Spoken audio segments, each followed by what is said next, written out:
This is the Clark Connection Podcast, your weekly dose of inspiration and power. We'll dive deep into the stories and strategies that ignite personal growth and entrepreneurial fire. Join us as we empower you to take control, level up your leadership, and build the life you deserve. Get ready to rise, to thrive, and to finally become the leader of your own destiny. Let's go.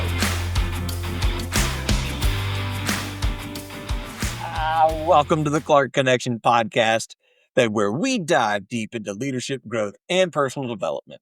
I'm your host, Aaron Clark, aka The Coach, and today we're exploring how to navigate change and lead with a purpose. Joining me is Steve Gammon, Vice President of Gulf Coast Office Products, who shares his journey with working from the restaurant industry to helping businesses thrive with full-service digital imaging solutions. We'll talk about why the right questions matter, what leaders can learn from other business models, and why embracing change is the only way forward. Stick around because Steve drops some leadership recommendations that just might transform the way that you approach personal growth. Before we dive in, I'd love to hear from you. Whether you have questions about leadership, entrepreneurship, or just want to connect, you can reach me directly at my website, coachaclark.com, or shoot me an email at aaron@coachaclark.com. Hey, you will reach me and I will get back to you within 24 to 48 hours. That big shout out to our sponsors who make this show possible. Their support fuels the conversations that bring you inspiration and strategies to take your leadership to the next level. First up, huge thank you to our premier sponsor, Vicki with Hubbard Flooring Studios. Vicki and her team are masters at transforming spaces, laying down foundations of beauty and strength. Just like the foundations we build in leadership, whether you're looking to refresh your home or reimagine your workspace, Hubbard Flooring Studios has you covered from the ground up. You can visit them on Boylan Avenue in Baton Rouge. Give them a call at 225-924-1582 or explore their amazing work on their website via hubbardflooringstudios.com. Remember, great leadership starts with a strong foundation, and Vicki and her team know exactly how to set that in place. A quick shout out to our other amazing sponsors as well. Wayne with 7K Metals. They see him for all your silver and gold needs. Bobbie with the Comfy Quest LLC, your destination for holistic healing and craniosacral therapy. Andrew with Automate Integrate Professional Services, bringing ease and efficiency to your business. Joseph with Landscape King, crafting beautiful outdoor spaces 1 yard at a time. And C&J Embroidery, custom designs that will make your brand pop. We're so grateful for their support. And if you are looking for any of these services, be sure to check them out. All of their information is listed below. Tell them that Coach Clark sent you. And so, quick one on Steve. Like I said, he is the vice president of Gulf Coast Office Products here in Baton Rouge and has been there for over 27 years now. Has been a member for 17 plus years at the Baton Rouge Sunrise Rotary, and then with Premier BNI of Baton Rouge in just about every position except vice president and treasurer. He's been married to his wonderful wife for 26 years, and they have 3 children and 1 grandchild. So let's go get in today's episode and bring on Steve. And welcome to the show, Steve. Oh, thanks for having me, Aaron. It's been an interesting week, so it's going to be a good time. Thanks for having me on. Oh, my pleasure, man. And, I just got done. I read a whole bunch of impressive stuff. You've done a lot. Leadership service. It seems like it rolls through your blood. But I kind of want to start off. What is Gulf Coast Office Products? Well, there's, I guess, 2 answers. It's, we're the digital imaging provider for Baton Rouge, aka we're full service turnkey for your copier, digital imaging, scanning. Basically, I joke my wife's bumper sticker. It's not, I don't want to know how it works. I just want it to work. And that's what we do best is putting equipment in your office, kind kind of has an extra employee that works all the time. And if they get sick, somebody comes out and takes care of them and they're up and running usually within just a couple hours. So that's what we kind of do for Baton Rouge, from small home office to large corporate offices that have cover 10 floors and 300 employees or 1,000 employees, and multiple locations all over the Southeast. We go from Mobile to Houston almost. But we have a partnership program and we can put equipment anywhere in the country. Yeah. No, and that's cool. That's so. I mean, I'm sure this gets you into a lot of different doors that most people wouldn't have access to. Uh, so yeah, that's pretty cool. Yeah, it's kind of funny when you learn a lot about how different businesses work, and they can be two mortgage companies, but they run totally different. And it's the same case with any vertical market you want to attack, whether it's, healthcare or, you know, uh, fabrication, construction, the list goes on and on. Yeah. And so let's kind of dive a little bit into your story. How did you go? Like, when did you start with Gulf Coast, and then like where did you start off? And I mean, all the way right now, vice president, which is like pretty cool, man. Yeah, it's it kind of been one of those funny things. You bump into people, you meet people along the way. Uh, President of our company and I actually worked together at Chili's back in the college days. And So uh, like 3 or 4 years ago, right? oh yeah, no, I wish 3 or 4 years ago. Yeah, 30 years ago. Uh, uh, Probably like 20.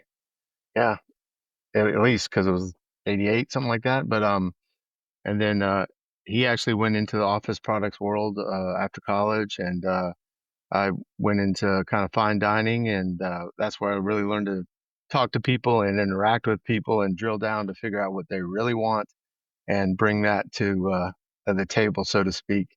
And then, funny thing, one day I'm driving home from New Orleans with my wife across the Spillway Bridge there, and there's some guy broke down on the side of the road, and I go, I swear that looked like Trey. And so I pull over and I back up, and it's kind of precarious out there, and it is. And he has a flat tire, and I helped him change a tire, and kind of, as they say, the rest is history. He's like, "Man, I'm the sales manager now, and I'm looking for people who come talk to me." And a couple weeks later, and so I've been with Gulf Coast since 1998. Crazy how that stuff happens. And so I know I've known you for several months now, but kind of cool to hear that story. Hadn't heard that one yet. Yeah, most people haven't. I don't. It's one of those. The only reason I remembered it the other day is because I helped somebody change their tire, and we couldn't find the little thing, and I was laughing. I go, I remember this similar thing happened a long time ago. No, and that's cool. And so and that's one of the things that has impressed me right from the start is the servant leadership. Not servant leadership that you offer and do. I mean, there you were doing fine dining, and thought you saw a friend pull over that just to help him, and still doing the same thing that even today, just looking to help people. I love that. I love that. And so what was it that all right, so what was it that made you say yes to go, because that's two completely different things. That you go from, "Hey, I'm working in the food industry," to now basically you're in the paper industry. Oh yeah, it's like a lot At of least in things, most '98 it things. was. In Yeah, '98 it was the paper industry. well, by then, I joke that what changes usually is where boys become men is when they have some other human being that they have to, that's more important than them, that they have to take care of their life with, is their children. And I had a son in 93. And so he was 5, and the restaurant world is really not conducive to a family lifestyle. I need to get something that could grow into and uh, get out of the, coming home at 2 in the morning from after closing down a restaurant. So that was kind of the motivation, and wasn't sure if I could make a living at it. And so I did both the first year, which was a very long year of working at night and working all day. And you know, so it'd be interesting. Every once in a while, I would call on somebody and then actually see them in the restaurant later that night, which was always kind of funny. Like they'd look at you like, wait a minute. You go, yep, that was me. So, that's kind of the motivation was to get into that. And it's like anything, if you don't overthink it, a lot of times you can, make things happen and it works out. And it just always has. Yeah. And it's one I think is important that I think everybody should work in some sort of service industry, um, whether it's a restaurant or retail, just to experience what else is out there, just to meet all the different people, do all that stuff. That's one that I told my son before you'll ever come work for me, you're going to go work for somebody else just to Oh, see, or maybe to somebody else's. definitely. It creates a skill set. And, quite frankly, when I started at Chili's, I did not have a skill set. I did not talk to my customers, but Chili's was the first really franchise to create a literally minute by minute action plan how to service a table and had it all written down and you had to take a test and follow the rules and they could actually look at your matrix of hey your greet times, your entree times, all this information and you're like what are they talking about?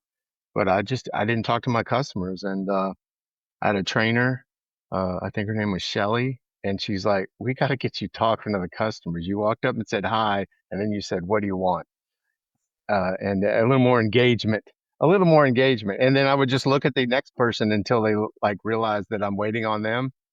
And I was like a little retriever. I would go get it and bring it right back. And, it's funny, some stuff you remember. I was like, the manager goes, well, Steve, you have great turnover times. I was averaging 21 minutes a table.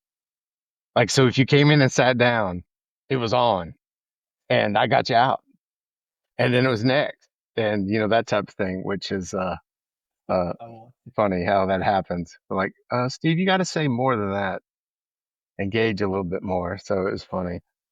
Well, and knowing you now, that's funny to just hear that because I mean I remember the first phone conversation we had. I was out at a conference and it was very detailed and you asked a lot of good questions and all that other stuff. So to hear you say, I'd show up and be like, all right, what do you want? Seriously, hey, look, Yeah. I'm here. But it's not a natural for anyone to, but, it's a learned behavior. And then when I got into fine dining, I had to learn how to control a boardroom with everybody in there making multiple, six, seven figures and control them and keep them happy and all the other things that goes on in that world, where they would just want things and demand things. And you're like, how am I supposed to do that? Which cracks me up because, um, one of the books I read and you've asked me about, it says that's one of his first comebacks is how am I supposed to do that? And a lot of times that's how you pull people back into reality of like, how are we going to get there? We would love to all see a rainbow every day, but really, are we? Of every situation. So yeah, it is interesting. And so when you say asking that question, how am I supposed to do that? Like it sends people back into reality. What do you mean? So is it talking like me? If you were asking me to do something on the show and I said, how am I supposed to do that? Or does it put you back? Well, sometimes people think it puts them in a situation where, okay, now I have to make that happen. But a lot of times I joke people are just thinking out loud. It's common expression is that, yes, how are we going to get there? Well, what would you like? You know, what, as far as a restaurant, somebody, I want fried shrimp. Do you like shrimp? That sounds like a silly question, right? I just ordered fried shrimp and you would not believe in how many people would go, no, I don't like seafood. And you go, well, you know what? I don't think you'd enjoy that. So let's start with a hamburger or a steak or something like that. Oh yeah, I love steak. And well, how do you like it cooked? And basically they think they're answering me and then I'm filling in the information. So when it comes out, that's how it is. And that's a lot of things we do at Gulf Coast is what location is good? Where's the schematic of your office? What's most convenient for people? Who uses it the most? Certain times of day, is it busier or is it slower? All these other things. And then, so it kind of makes it feel like it was made for you. Well, it kind of was, but we got there indirectly by you answering some questions of like, oh, that was nice. I like that. Are you right-handed or left-handed? Is little funny things that, everything is, I call it a Christmas tree of questions of to get to the answer. And it makes things a lot easier, uh, when you work that way, I think. Yeah, and that makes a lot of sense. Learning how to ask people questions to really figure out and uncover like what are their true needs. Man, that's I would have never even thought about the right-handed versus left-handed thing. Um, It, yeah, they're just little things you pick up nuances of the day to day or this or if you could just go watch how people do stuff or their interactions in their office and things like that, you pick up on things that they just do and just like um a lot of things in lives, why do we do it that way? I don't know. That's just the way we do it, right? Because that's the way it's always been done. Okay, great. And sometimes but 9 times out of 10 that works. There wasn't some big analysis. There wasn't some big fail safe. This is that, and the other thing. So sometimes it's hard to argue with. I joke our owners have always run Gulf Coast with, grandma's common sense. If you don't have it, you don't spend it. That sounds like a good idea. It probably is a good idea. That sounds like a bad idea, and that's probably a bad idea.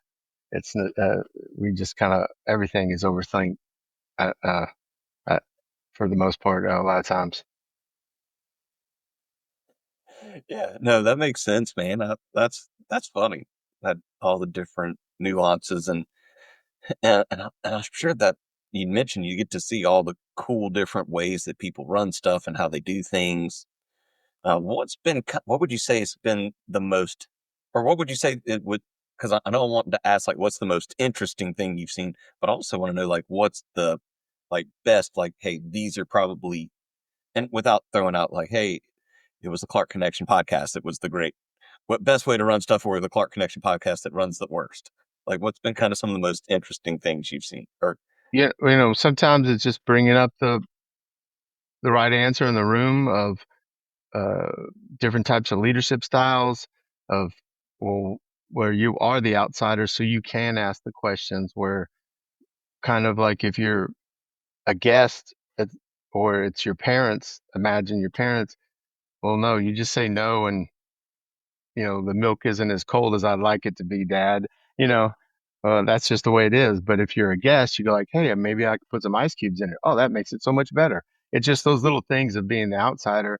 And, we don't want to change anything or easiest way is to replicate how you like it now. And then maybe we can show you, hey, there's two other ways to do this, but I understand you like it this way. So we're going to do it this way. But you show them the other two ways and they go, oh, I didn't know that one existed. Yeah, let's do that. That's the advantages of technology and why we use it. Does it create less steps and more efficient, or does it actually create more steps, more chaos, and more indecision?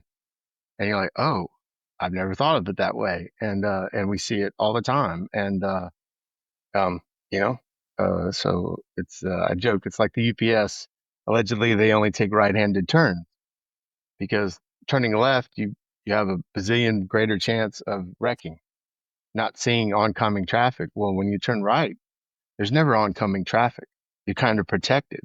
So it just is one of those things when you think, oh, that's really smart. And you go, so now somebody might have spent thousands of hours watching someone doing something, looking at studies.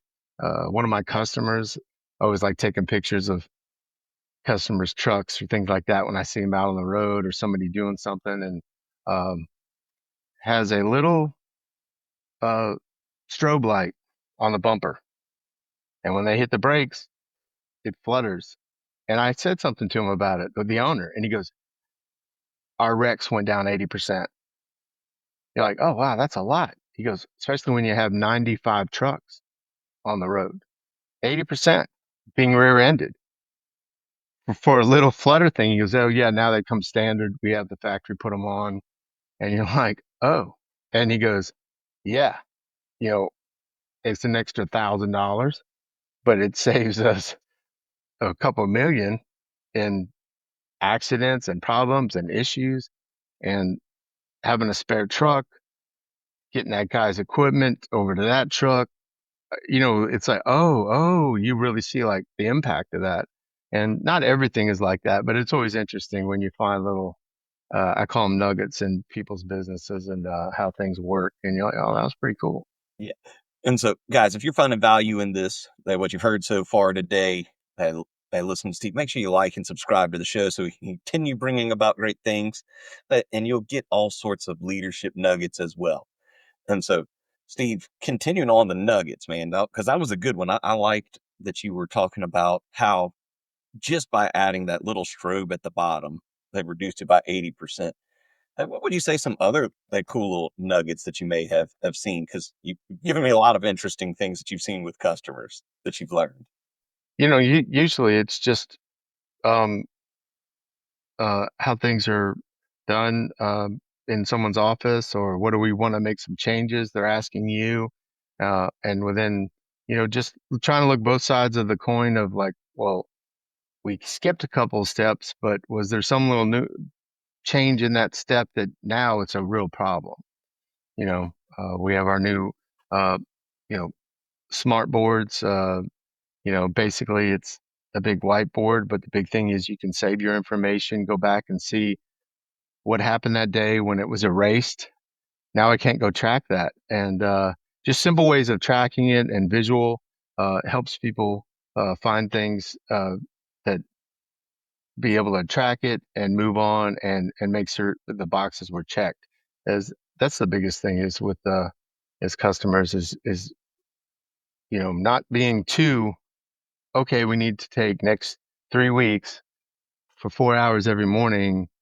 Um, all of a sudden that becomes very painful and resentful. And what does this have to do with me getting someone approved for their mortgage and the docs being moved down the line and approved and recertified and those types of things?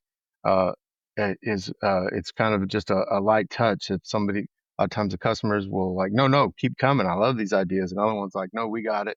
And so it's just always a delicate kind of dance of working with people and just making sure we're, helping the situation and not being a bothersome uh, uh, or interrupting what they really have going on.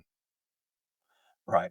And so as you're learning some of these things like that people is that stuff that you will bring back to the owners and what have you and say, hey, somebody was talking about doing this. Is this something we may want to try here? Or Really, a lot of times it's when I'm in that other market, when I am at another location, I see an opportunity or, um, you know, shows you how old I am. But there was, mortgage companies were a lot of mixed size originals. And when it goes from the processor to your loan department, they're like, oh, he's starting to speak our language. Like back to the restaurant reference, you go in the back, and I need a large car with two, sides, blah blah blah. It's kind of a shorthand. Where meanwhile you're at a table, you would, politely uh, talk about something in a lot longer form, our South Louisiana Gulf shrimp, lightly sauteed, and a grass-fed butter, blah blah blah. But in the kitchen, you're talking totally different. But it's because you're already on that page, right? We all know what's going on, and it's the same thing in an office. Is what goes on is people know, and so you can kind of jump to those and get quicker answers and move the ball down the field, so to speak. no, and I could definitely see the value in that as far as because that fits in a lot of like what I tell people with leadership as well is so I can't talk to Steve the same way that I talk to Carrie or Jessica or whoever I'm talking to. By learning how to connect with them, it's the same thing, man. That's and I like that you're getting to learn about all the other businesses. That's one of the things why I started the podcast. I love learning about other people's businesses, Yeah. and so now as far as like leadership with them, that with most of your customers, I'm assuming, as you said, you're asking a lot of questions to try to help lead and solve those problems. Is that right? Yeah, yeah. A lot of times now that we've been here a little while, we kind of know how they do things, and like, look, yeah, we're scared of change, but we know we need to do it, and my team comes in, or we have our own IT department. We pre-set up the machines. Everything's ready to go. They've been unboxed, prepped, ran test copies on and prints and images, make sure everything works. So literally a lot of times the transition could be 15 to 20 to 30 minutes uh, of we have customers lots of times. Like I had a customer just this past month saying, "Hey, that when are we getting the new copier?" And I'm like, "We installed that 2 weeks ago." And he died laughing and calls just a second. And he put me on hold, comes back and goes, "Yeah, you did. I didn't even realize it was a new unit." And because everything looked the same and we had set it up, but he was out of town, and it was a smooth transition. He goes, "Yeah, sorry, I didn't even know." I was like, "Okay, well, good deal." Yeah. It's funny. That's a funny one because how often do you, as the person in charge, something happens, and that speaks to how just smooth you guys are, and how well y'all work, and even maybe his staff under him that work to where it Well, happened and he had no idea. yeah, well, I mean, it's a big organization. A lot it does a small. You can use your family as an example. Yeah. Did Timmy brush his teeth? Well, I told him to, and he usually does. So I'm saying, yeah. Did Johnny brush his teeth? No, because Johnny never brushes his teeth. We all know that. So it is interesting of whether who might make a decision and who really does the work is always the same thing in a lot of companies. I may pay for it, but I don't use it. Does she use it? You know, whether we spend a lot of money on a new forklift. Hey, by the way, before we buy this new forklift, is there anything you wish this one had? And they go, yeah, more comfortable seat. And you're like, forklift guy, do you have one with a better seat? Oh yeah, and it's the same price. Good, we want that one. Yeah, but if you didn't ask the question, you didn't find out the answer. Those types of things. So sometimes it's good to just do a little quick pre-check on things. But for the most part, we try and work with our clients, and then if there is an issue, we make it right and take care of them. And you know, that's the most important thing. Yeah, and and I love it. You've hit on it a lot. Was the importance of asking good questions, even if it's just a quick like, all right, before we finish this, is there anything else that you may want to make this better? Yeah, and it works out really well because a lot of times they don't get asked that question. Hey, would it be?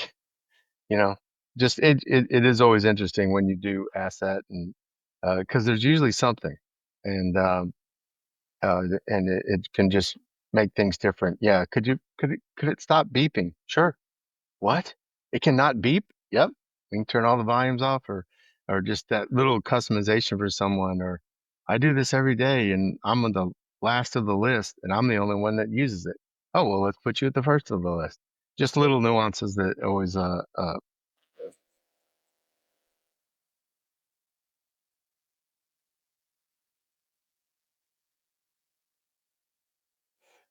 No, and that does. That's and, and hearing it again, just the importance, guys, of as Steve said, he's going through and talking with everybody in the list, and so this person's the last on the list, helping them move up. That's so important to get to know everybody through the process. Powerful, Steve, powerful man. Um, I want to go back to something you'd said a little bit earlier, and you said everybody needs to change or knows they need to change, but they're scared to change. So why do you think that is that they're scared to change? I just think it's the environment. Hey, we're all comfortable, Uh, I hop in my car and I instantly know if my wife has taken my car somewhere. The mirrors moved, seats a little bit off. I mean, micro off, right? And it's just those kind of things. It's just most of 9 times out of 10, or that's not comfortable, that is comfortable. I got some new jogging shoes the other day and I'm having some calf pain. And I joke that, you know, uh, normally somebody say, I haven't broken my shoes in yet. And I'm old enough to know that no, my shoes have not broken me in yet. So once that gets done, all those kind of aches and pains will go away. Um, is how most things really work. So yeah, being scared of change is always a constant because we like familiarity. We like uh, those types of things. We know what's going to happen, and sometimes depending on what world you live in. Some people like that it's always going to be something different, new challenge, new way of doing something. And it's kind of like that with our business is every single one is different. Every single one, different location, uh, uh, different things. And that goes with sales for anyone. I go, um, sales is kind of like basketball is my little analogy. And I hate sports analogies, but the rim is always changing. It's always moving and you never know what time the game starts. That's kind of what sales is everything's different. The player's different. Oh, wait a minute. Somebody subbed in. Who are you? I've never met you. What's going on? Oh, well, I'm the owner. And then they ask you a whole different set of questions and a whole different set of rules. So you have to have a nice little arsenal with you at all times of, working with people. But I guess that's what it boils down to is working with people that will engage and interact with you. And then you can always get somewhere. It's about having the conversation. Yeah. And so, speaking of change, going back to at the beginning of our conversation, you'd mentioned, all right, I was in that fine dining, fine restaurant, worked that year for Gulf Coast, that before you gave up the restaurant industry. At what point did you know? Like, what was your biggest fear moving into Gulf Coast? And then at what point did you know I can make it doing this? Just like most people buy your paycheck, but you really because you know I think we joked. I don't know if we. I'm a big fan of burning the boats. Is that just go do it, and then you'll know, right? Most of the time, you don't know if you'll be a good leader until you've led. You don't know if, uh, that's going to work out or if this direction I took to the beach is going to work out today, but you'll know whether to do that again or repeat it. But the big thing is that you have to attempt it. If you don't, you'll never know. So, uh, that's the main thing, I think, has to happen. No, and that makes sense because I mean that's one that I tell it, and that's why I end every show with. You don't have to be great to get started, but you have to get started to be great. Um, because it's one that we tell our students all the time at Delta, and I mean I've told several coaching clients of mine that look, yes, you're wanting to try this, and we've talked through this, because you can't make the changes or make it happen until you've actually tried it. It always reminds me of that. Have you ever read the book Atomic Habits by James Clear? No, but I think it is on my list. Okay. Of, So in there, he talks about there's a photography teacher that did or was doing a photography class in college, and that was one of their assignments was he was going to grade one semester. He decided I'm going to grade my students on one half of the class on taking a perfect picture. It's going to be on picture quality, and then the other half is going to be on the quantity of pictures. And get to the end of the thing, well, the guys that were only judged on the quality of their picture had the worst pictures. And because the other guys that were they just snapping and snapping and snapping, they're like, well, let's try this setting, let's try that setting. What happens if I'm in this light? What? And so they became better photographers based off of actually going out and doing and failing right. versus the ones that were worried about having it perfect. Right. Well, and they had a whole list of failures to go off of, you know, uh, any industry, ever, what Saban likes to say, wins don't help anyone. You don't learn from wins. You only and, he was a perfectionist and he would break down. No, we didn't do this. Yeah. It, it didn't matter what game national. Yeah, we did all these things right, but we're a little slow on the corner. You know, they scored on us. They're not supposed to score. Well, coach, they're the number two ranked team in the world. And so, that's not what we play for. So it is definitely, um, fixing those issues and looking into what you can learn from your mistakes. But the key is to be able to learn from them instead of keep repeating them. No, oh, no doubt, no doubt. That was one of the things I loved and learned from Saban. That was just, it's it's good enough is not good enough. You've got to always be, well, if we beat them by that 21 to 10, well, why didn't we beat them 28 to nothing? What could we have done to beat them? And then try to use that going forward, always looking for the lesson to learn. And I think that's what we have to know and look to, they as leaders, as entrepreneurs, they in going forward. And so kind of as we're starting to hit towards that end of time, Steve, uh, what would you say is one book that you recommend all leader entrepreneur that read? Uh, well, the best one I read most recently is Never Split the Difference by Chris Voss. Pretty popular, but it's always nice to be able to read something. And I think you could turn to almost any chapter in there and you could go and apply it right after you read it, which is nice. It doesn't have to be a perfect situation. It could be, hey, could you help me get a cup of coffee? To, um, you know, how do I break down this uh, data sheet? It can be really complicated, but again, it's all about the conversation and teaching you to give and take a little bit more, uh, to not feel like you're talking down or talking at someone, is the infamous line. Quit talking at me. Is to me, it's about having a conversation and engaging with someone where you're getting the answers and you're starting to move the ball in the right direction to get it to a solution. Yeah, absolutely. Yeah, and I know that's one I've got on my list. I actually finally, because I'm almost finished with Start with No. And so I'm starting to, as I'm winding up that next book, I went ahead and ordered it. So I just got it probably about a week ago. So it's all, it's almost time to read that one. Yeah, and it's a real easy read. And the book, I'm a big fan of listening to books when you're running around the roads. You can, and that's usually also when you know it's a good book is when you can start something and pick it up anywhere and get a little nugget out of that every time. Yeah, absolutely. And then one that you said that you that just finished reading, or another kind of recommendation was what was it? It's Your Ship. It's Your Ship by Captain Michael Abrashoff.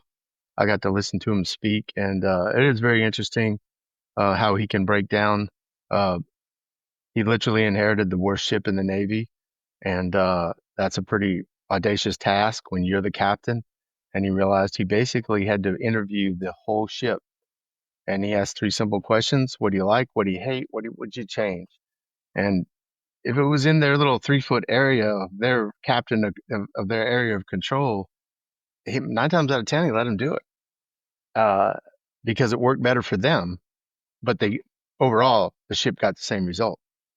And a lot of times they would figure out how to do something quicker or easier, those types of things. And so, and it has a lot of great analogies that I think you can apply to anyone's business by just stopping and asking, uh, hey, anything here we could change, Yeah, no, we're not gonna put up a new logo and paint the building, all these other things. But no, more in your area, your needs or whatever, that type of thing. So it is I think a great book that a lot of owners and leaders, it's good to have in your little chest of ideas, just different way of looking at things.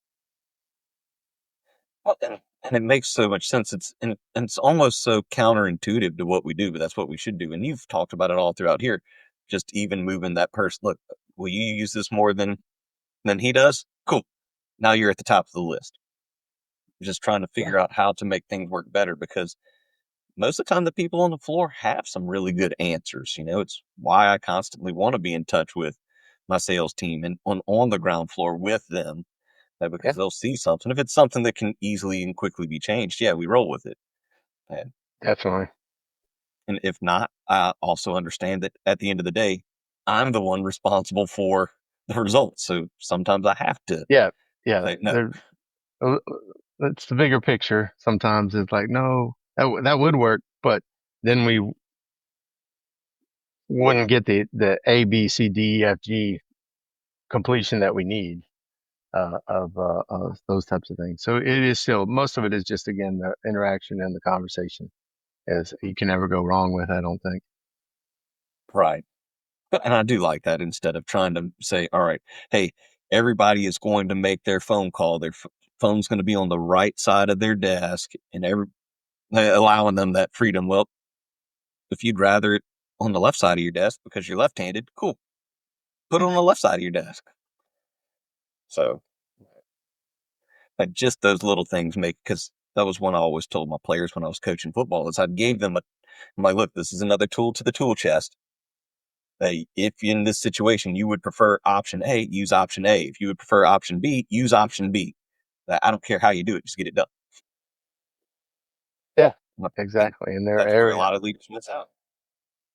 Yeah, definitely. And so, last question I like to ask everybody is, what's one question I might have should have asked you that maybe I didn't ask you? Well, Aaron, you know that you cover a lot of a large spectrum of ground, so that's what cracked me up when you asked me that. Is I guess we're gonna have to find out on the next podcast what what we can go into. Yeah, the next episode exactly is that um you know just different things. We covered a lot of spectrum, so it is hard to always think of those at the minute. And probably an hour from now, I'll call you with something that would have been perfect answer. Oh, absolutely. No, and that's why I try to save that as the last one, because sometimes people are like, "Oh, you should have asked me. Well, how did I do?" And it's like, "Perfect. How did you do that?" And sometimes I'm just so perfect and ask all the great questions. Yes, exactly. And so, Steve, appreciated you having you on. If anybody listening wants to get in touch with you and reach out to you, how do they reach out to Steve Gammon? Just give me a call. I think we were going to post up my cell number and uh, my email address. Just or give me a call here at Gulf Coast, Steve Gammon. And if I don't pick up or answer, I will call you right back. That's for sure. Love to hear from you. Well, and guys, I put all of that down in the description as well. If you want to reach out to them, I highly recommend it. I can't say enough good stuff as I've gotten to know Steve over these last several months. So, Steve, I appreciate you, and come and spend a little bit of time with us and our guest. Uh, we'll definitely be doing this again. Awesome. Thanks so much, Aaron. Have a great day. What a powerful conversation with Steve. From the restaurant floor to the VP seat at Gulf Coast Office Products, Steve reminds us that real leadership is about asking the right questions and always being ready to learn. Hey, here are some key takeaways from today's video. And for those of you that are watching, this is up on the screen. And so, Gulf Coast Products that is leading the way with a full service digital imaging solution. Stephen's unique journey started with helping a friend, proving that opportunities often come when you're ready to serve. That experience in the service industry is invaluable for developing the interpersonal skills that drive leadership. Asking the right questions and customizing service to customer needs is what sets great leaders apart. And above all, embracing change, even when it's uncomfortable, is essential for personal and professional growth. Now, before we wrap, I want to say a huge thank you to Vicki Hubbard and the team at Hubbard Flooring Studios for sponsoring today's episode. If you're ready to upgrade your floor and elevate your space, give them a call at 225-924-1582 or head on over to their website, hubbardflooringstudio.com. You'll be glad you did. Tell them the coach sent you. And of course, thank you for tuning in. If you found today's conversation helpful, please share it with a friend and leave a review. It helps us bring more valuable insight and inspiring leaders like Steve. And if you'd like to connect with me personally, visit my website, or you can email me, aaron@coachaclark.com. I'd love to hear your thoughts and ideas. And remember, you don't need to be great to get started. but you have to get started to be great. So keep leading, keep growing, and keep innovating. And until next time, stay inspired and connected, and I will see you on the next episode of the Clark Connection Podcast. Thanks for listening to the Clark Connection Podcast, where my goal is to add value to you. Make sure you like, subscribe, and follow the show. You can also connect with me via my website, coachaclark.com, or on all socials at coach_A_Clark. The links are in the description. Huge thanks to my sponsors, Wayne with 7K Metals, Bobbie with the Comfy Quest LLC, Andrew with Automate Integrate Professional Services, Joseph with Landscape King, and Chris and Jess with C&J Embroidery. Hey, we look forward to bringing you more great content. See you next week.